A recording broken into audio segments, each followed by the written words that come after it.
bourgeois. Also called the sanctification. Yeah.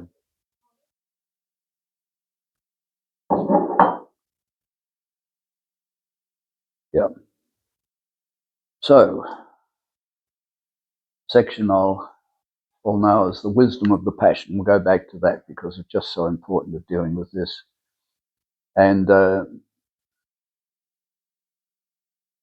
Cynthia invites us to consider the meaning of the passion from a wisdom perspective, not as a spectator watching what Jesus did, but understanding what each of us is called to do.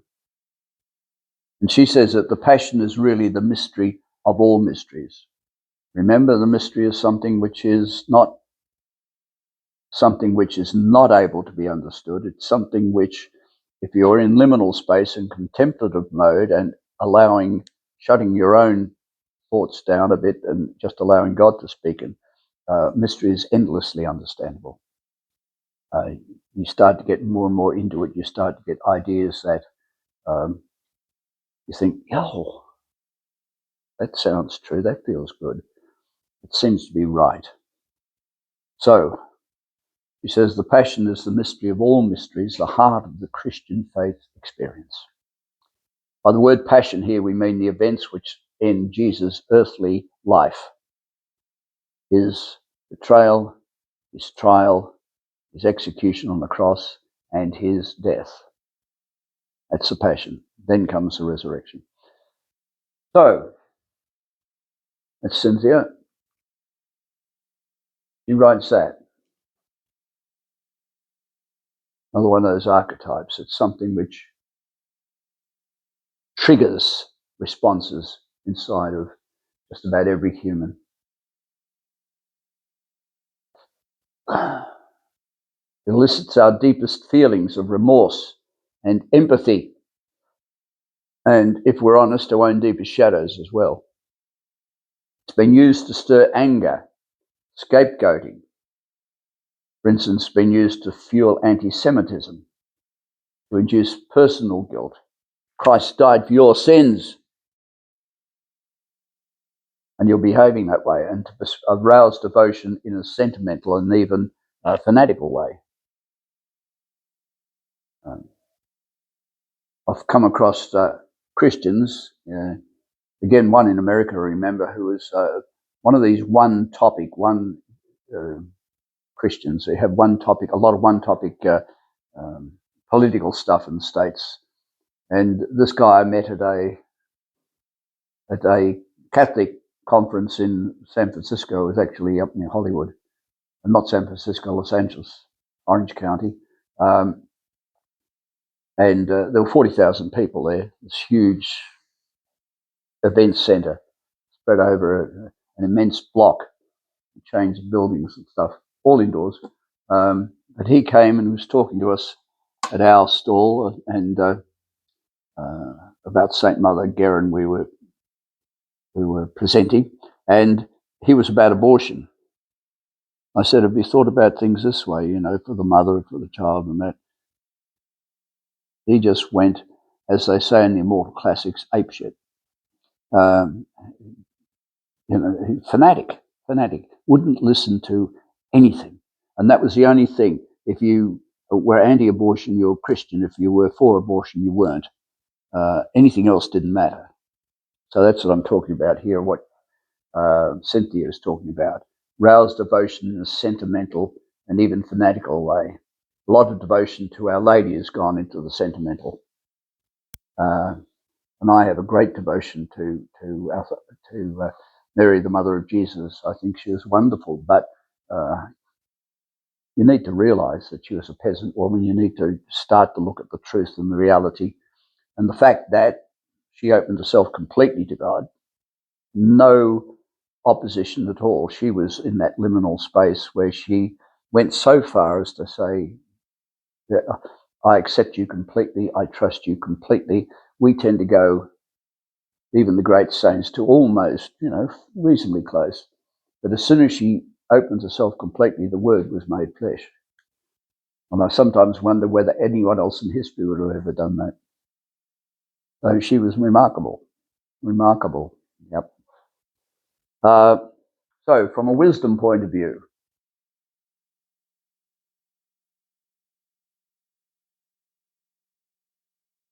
there's a sacrament.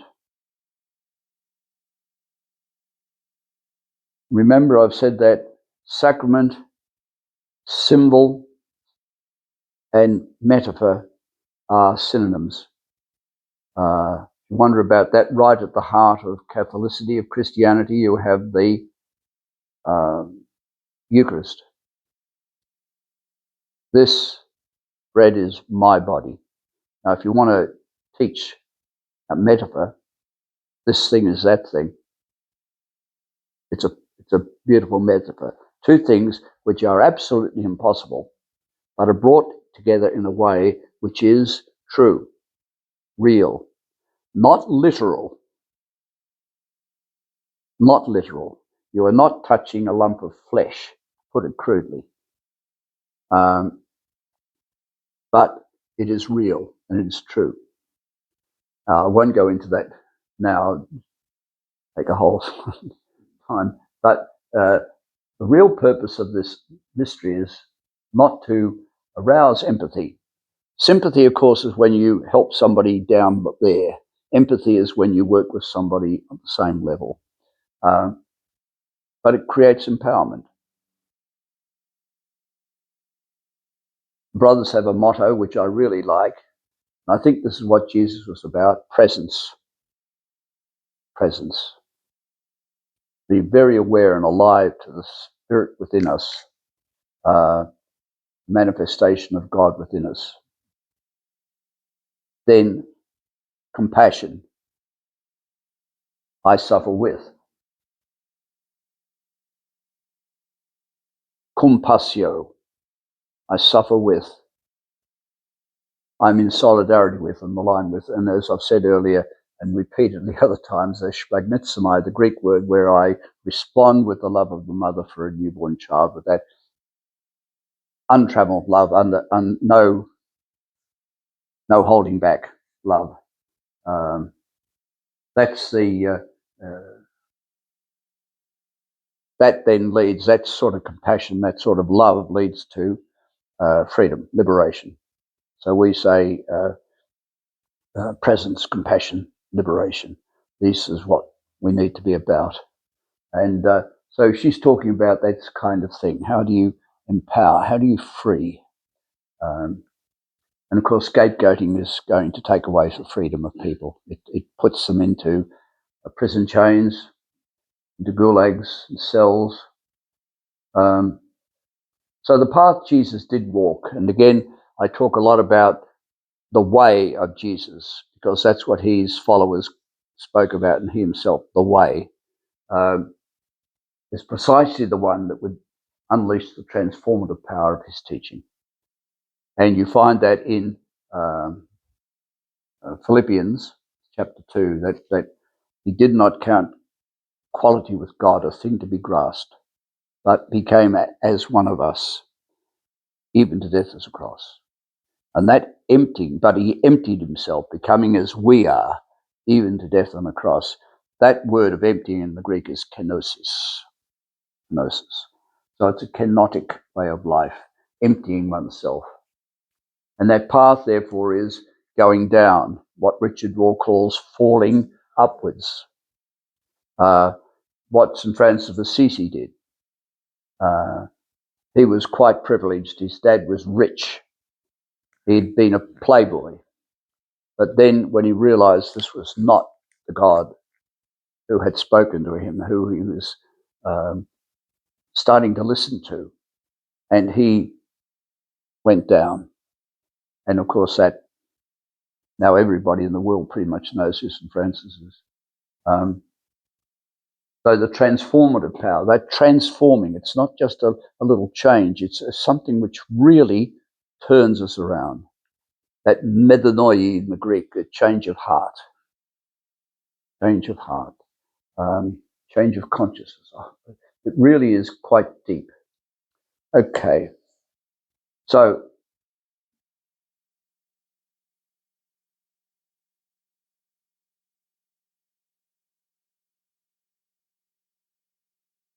Yeah.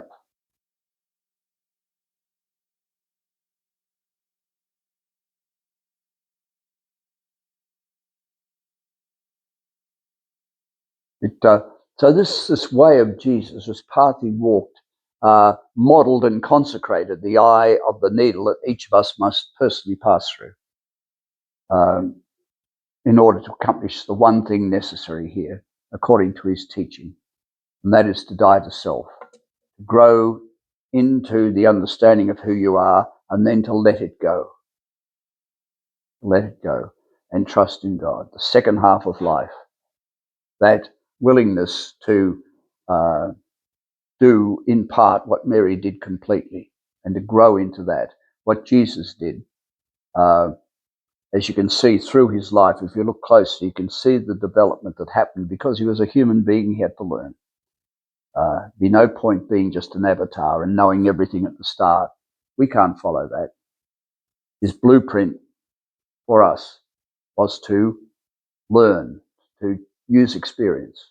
Again, I've said again and again the John of the Cross quote that the language of God is the experience God writes into our lives. Pay attention to what's happening, because that spirit within is going to allow us to have things which we call good or bad, beautiful and ugly.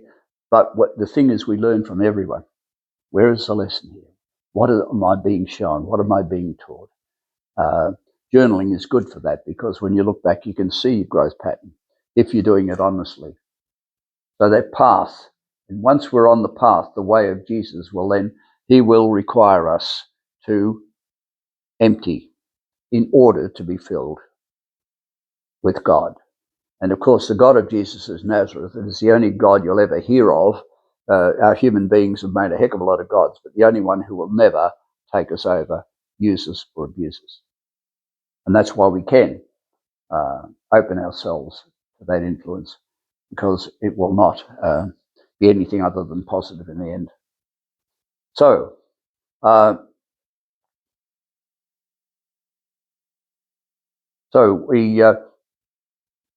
that dying to self. So I'm not talking about literal crucifixion, of course. It's talking about the literal laying down of our life, at least as we usually recognize it.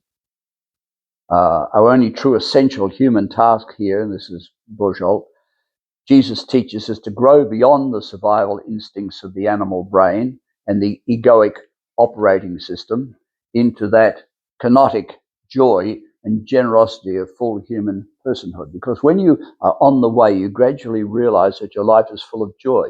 You may not be happy in the surface of something, but you're joyful because something within you is saying, this is the way. This is where I'm going. I am loved. I'm cared for. I'm on the way. And then the other thing that happens then, well, one of the other things is that you realize that death is not the end. You realize that death has always been part of life, and that you're coming to that because all your life has been leading to it in a way that will, when you come to it, it's a beginning. You're trusted God to the stage where you trust him through death, and therefore you're looking at resurrection. And that, of course, doesn't take away some anxiety and some worry and, oh, what if I'm all wrong about this? You have the natural human sorts of things, but on the other hand, underneath it all, you have that sureness. And I've seen it with brothers who are dying. They have they're human and they've got all their faults and foibles, but underneath it, they're ready. Only one man ever, and his idea of God was more like Moloch. He was OCD. He could never ever realize that his sins were forgiven. He wanted to see a priest every day. He even confessed his sins to me. He had to confess to somebody. And okay, I sat there. And it was like being stoned with popcorn. He hadn't done anything bad the whole damn life, a few little human frailties and whatever else. He was much loved in the school and the community. But he couldn't convince him that even these things were forgiven. And so he demanded that in his life statement, we do everything to keep him alive as long as possible, whereas most of the brothers say, no, once it's over, just let me be. We've got one man at the moment who's doing that. And he's going towards death with that equanimity. And it's so important to realise that. So what is the meaning of the passion? And Bourgeois says, first of all, God wasn't angry. Forgive them, they know not what they do. Thief on the cross, who was probably a murderer, probably a kidnapper, probably an abuser, a worse kind of criminal. The Romans didn't normally crucify people who didn't really deserve it. Jesus was a political murder, and the Roman governor realised that he didn't deserve to be crucified, so it was political pressure. But normally they were pretty bad if they got crucified. And Jesus, as soon as the guy opened himself up and realised that he had been wrong, that internal thing, today you will be with me in paradise. So God wasn't angry. Needs to be emphasised.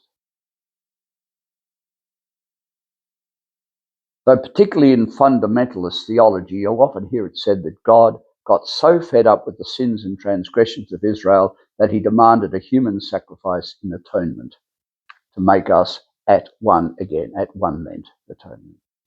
But of course, this interpretation would turn God into a monster. It'd be more cruel than about 97% of the people on the planet, I guess. And how can Jesus, who is love, radiate and reflect a God who is primarily a murderous monster? And how can Christians, theoretically progressing on a path of love, consent to live under such a reign of terror?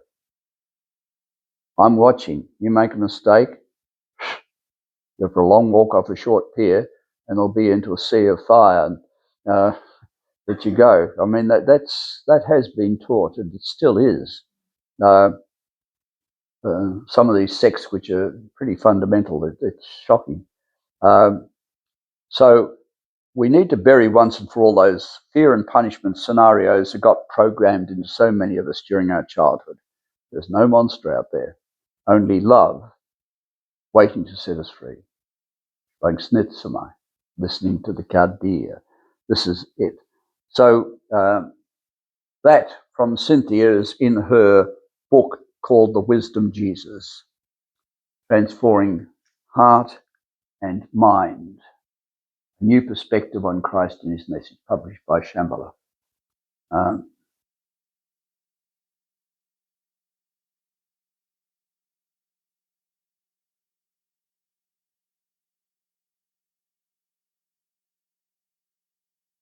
little bit more, you ready to go on?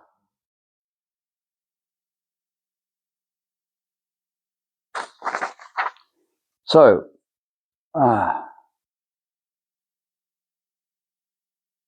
next section. But why the cross can be actually something saving. So by the end of Holy Week, the primary human problem is both revealed and resolved. It is indeed a Good Friday.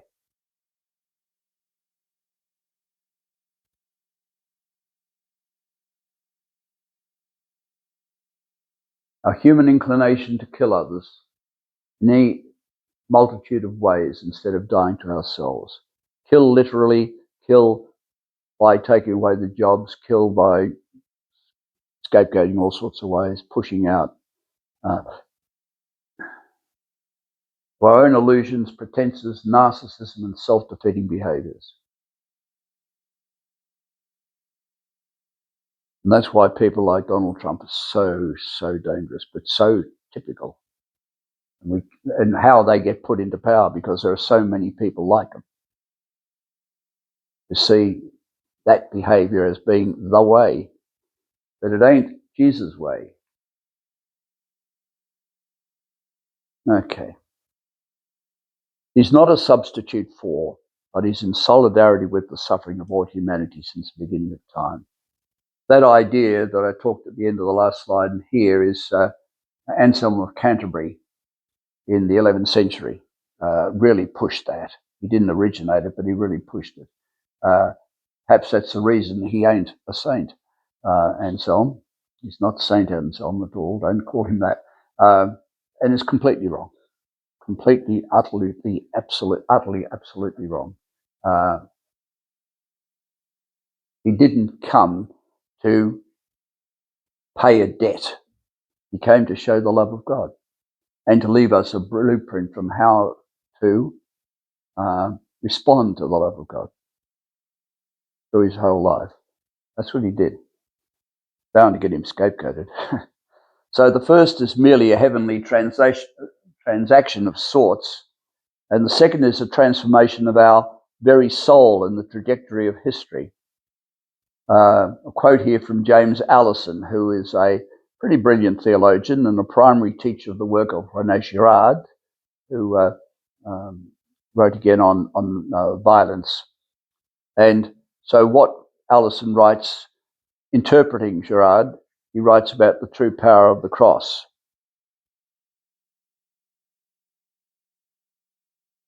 So I put Girard's picture up rather than Allison's. He'll be next. And I'll give you the details of his book. So Jesus went to death as a victim. And the reason that this is important is that it catches us at our worst, as it were. The space of the victim is the kind of space none of us at all ever wants to occupy. And if we find ourselves occupying it, it is kicking and screaming. More to the point, we spend a great deal of time pointing fingers and making sure that other people occupy that space, not us. You even get that with betrayals, with when there are pogroms, persecutions, all sorts of things where even people belonging to group will say, oh, they're belonging to the group in order to make sure they don't get into prison themselves. That weakness that is there, there's no love in that response. So now by Jesus going into and occupying that space of the victim deliberately, without any attraction to it, he did sweat blood. He did ask the Father, I don't want to do this, but he did it. He's not only proving that we needn't be afraid of death, but also we needn't be afraid of shame, disgrace, or the fact that we have treated others to shame and disgrace. They stripped him, they whipped him, they put him up on a pole so that everyone could see him and laugh at him and abuse him. We needn't be afraid of shame, disgrace, or the fact that we have treated others to shame and disgrace.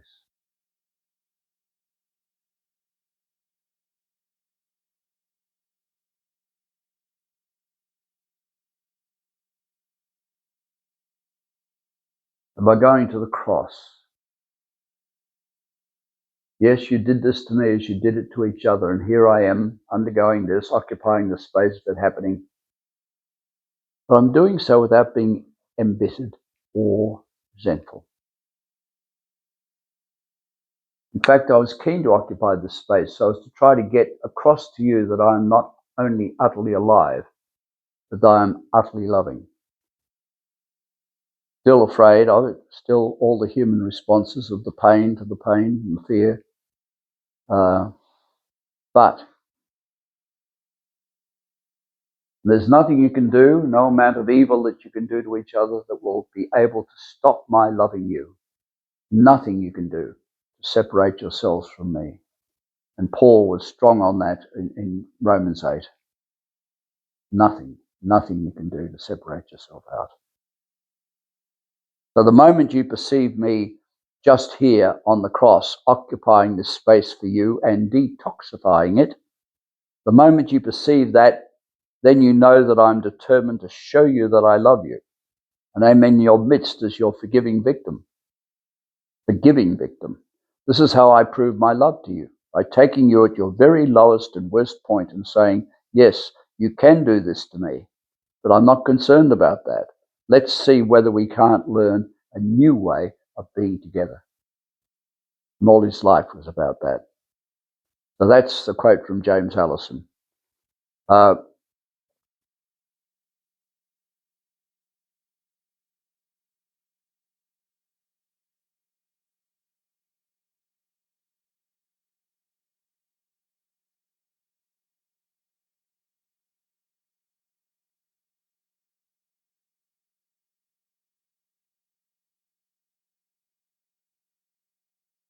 Okay.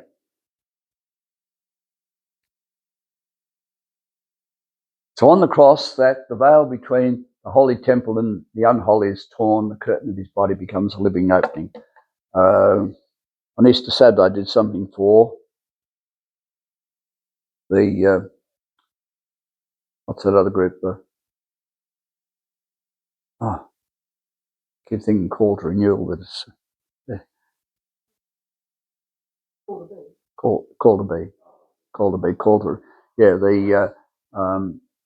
the group they asked me on Holy Saturday to talk about why, and my talk was why shout hallelujah.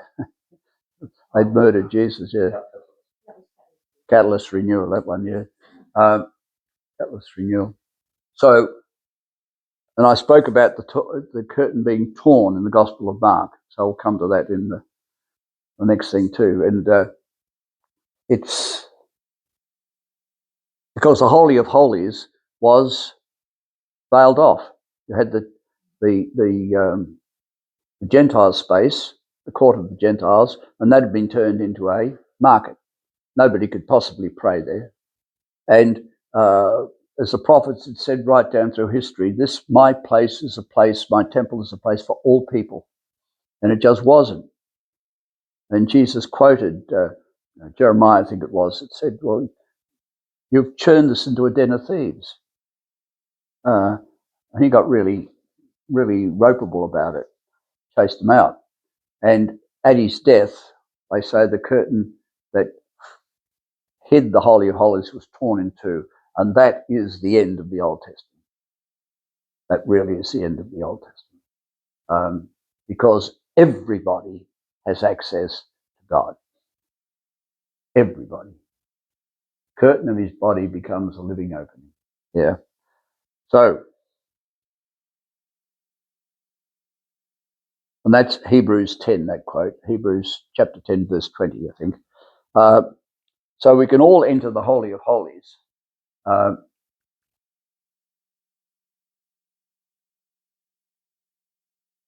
We can all enter the very heart of God. It's a metaphor for that. So we can say that nothing changed in heaven on Good Friday, but everything potentially changed on earth. If we allow it to, if we're responsible, if we wake up to ourselves, if we make it happen, allow it to happen. God's there saying, this is all available to you. Come on. Respond. Be responsible. But so few are. Okay, the very last thing I want to talk about. Yes, we will finish early. That's good.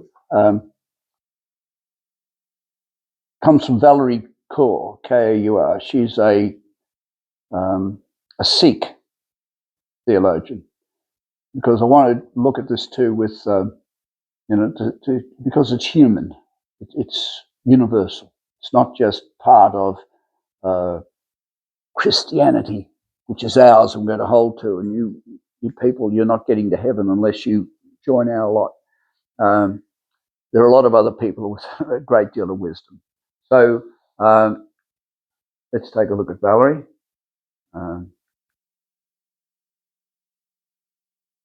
Civil rights. And that's what she talks about. Any stranger is just a friend I haven't met. We've heard in other sources, that's not her phrase. She just says, I don't see any strangers. And I thought, that's pretty darn good. And Rene Girard believed the gospel could transform our impulse to scapegoat. The people of the Sikh faith actually practice this a lot better than many Christians. there was an article or a section on them actually in Gardening Australia a few months ago. Showed how they prepare their food, and they tend to have, they all sit in a row and bring the food around to everybody, and that includes anybody who's turning up, hospitality and that community. And it all seemed, and they were growing plants, their food themselves and sharing stuff. And the whole thing, I thought, this is great. This really is great. This community is working as a community, and they're not scapegoating anybody, accepting and welcoming. So I thought, yeah, we can look at her to see what she's got to say about this. And that practice has become a practice, she says, that defines her relationships. It begins in wonder. In wonder. And that's a word I like, where, because one is entering into that liminal space, a contemplative space, when one can open one's heart and mind, just wonder at what is there, what have we been given. From the creation, first incarnation, the creation of the universe, to our own environment here now, just to open ourselves to what can come into us about that. And of course, that's listening to God. Because the first incarnation is God putting God's self out there in the universe and saying, here I am, pay attention. Here I am, paying attention. And then the second incarnation was one of the persons of the Trinity saying, well, I'm going to go and become one and give these guys a hand, because they're not going to get it without somebody leading the trail, showing the way. So she goes on to write, wonder is the wellspring for love, she says, listening deeply to the heart. Who we wonder about determines whose stories we hear and whose joy and pain we share. Those we grieve with, those we sit with and weep with, are ultimately those we organise with and advocate for. Remember, she is a civil rights activist. When a critical mass of people come together to wonder about one another, grieve with one another, and fight with and for one another, fight with and for without violence,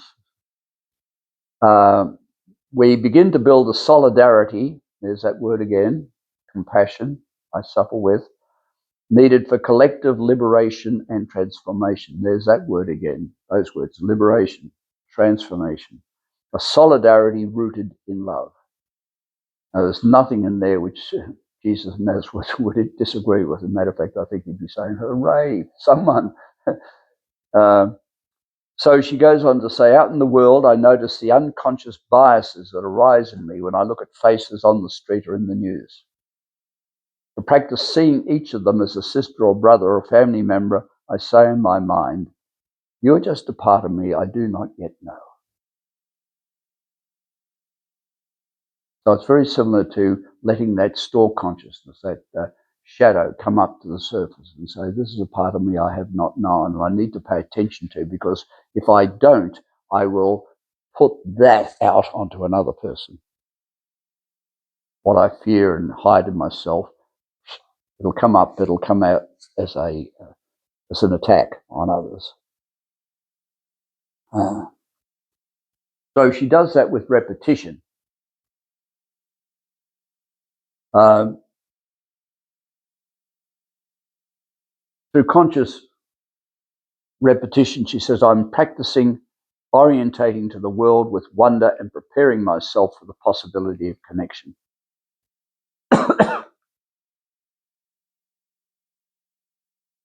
And sometimes she does it with animals too. And I think, oh, St. Francis.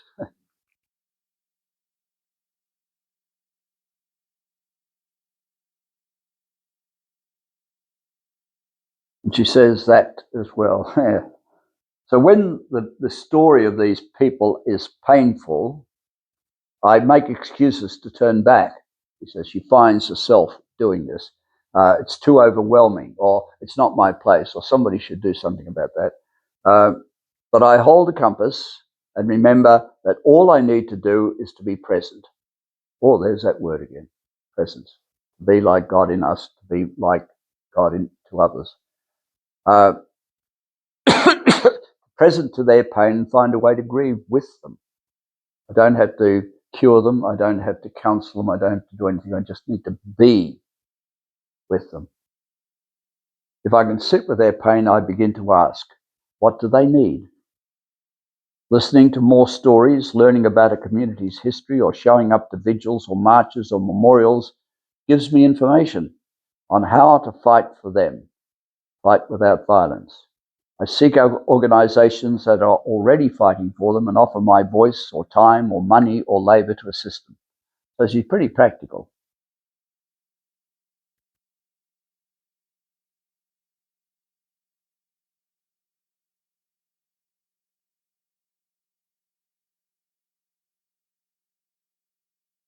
When I worry that I'm not enough,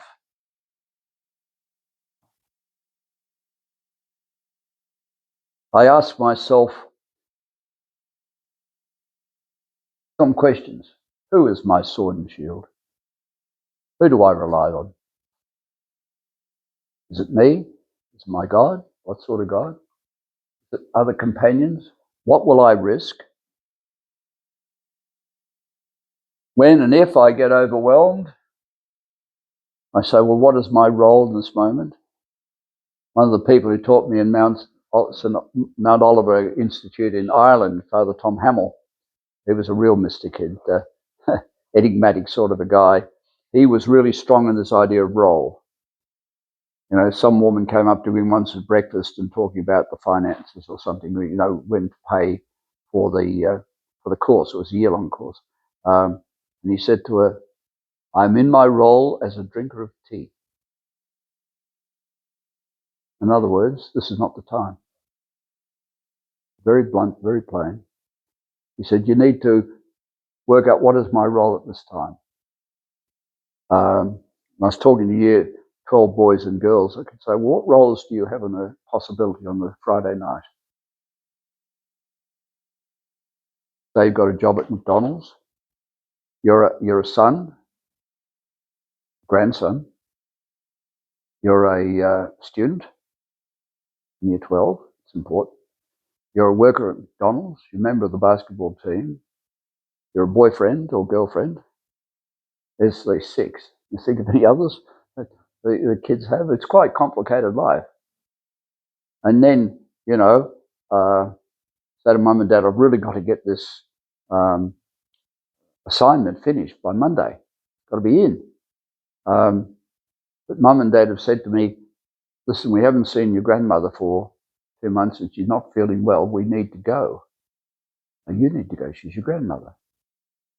Then the basketball team call up and they say, well, you're the reserve for tonight, but so-and-so's out and so-and-so's out. We really need you. And then McDonald's calls up and says, well, there's a tour bus just come in. We don't have enough people. Come here or it's your job. Then the girlfriend calls up and says, I've got 2 tickets to this concert. And if you don't come with me, you don't love me anymore. You know, the sort of stuff that can happen. What is the role? What is the role? And it's not an easy decision necessarily. So I left them with the question, what is the role? I think it's probably I'm a student, primarily there, because so much of the life depends on passing those exams. But I may be wrong. I may be wrong. So what is my role is something we can always ask. What I have to remember is this: I only have to shine my light in my corner of the sky. In other words, I cannot do everything. God doesn't expect me to do everything. I am a human being. I will do what is appropriate, give it all I have. But I need to limit, otherwise I just drive myself crazy. Crazy. Like when I was doing a doctorate, they kept saying, topic's too big, topic's too big, topic's too big. You can't do that much. If you're going to really get into this, you have to limit this to something fairly small.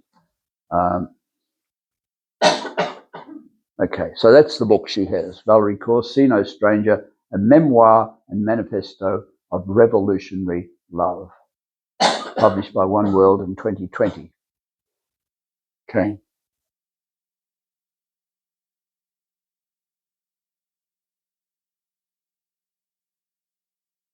Who said that? So I'll make a comment here that Holy Saturday, the liminal time between Good Friday and Easter Sunday, quite often people just waste that, but it is a liminal day. It should be used for contemplative prayer, taking time for the quiet. It's a day of waiting. It's a day of not knowing, of grieving all we've lost, grieving all we've done, and all we've left undone. So Valerie Kaur's questions may inspire our own as we wait in expectant hope for this new life to come, new way of being. Just let open ourselves to it. And Easter then really brings that joy.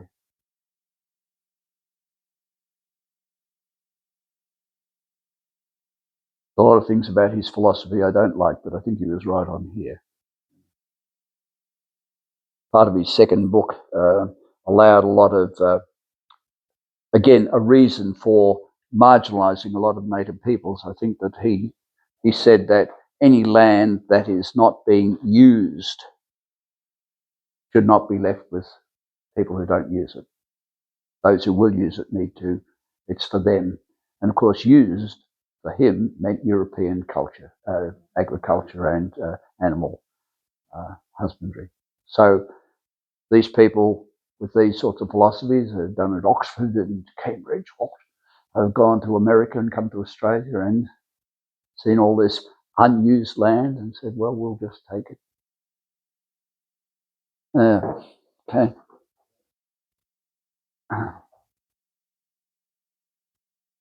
Well, I think there we are. That's it.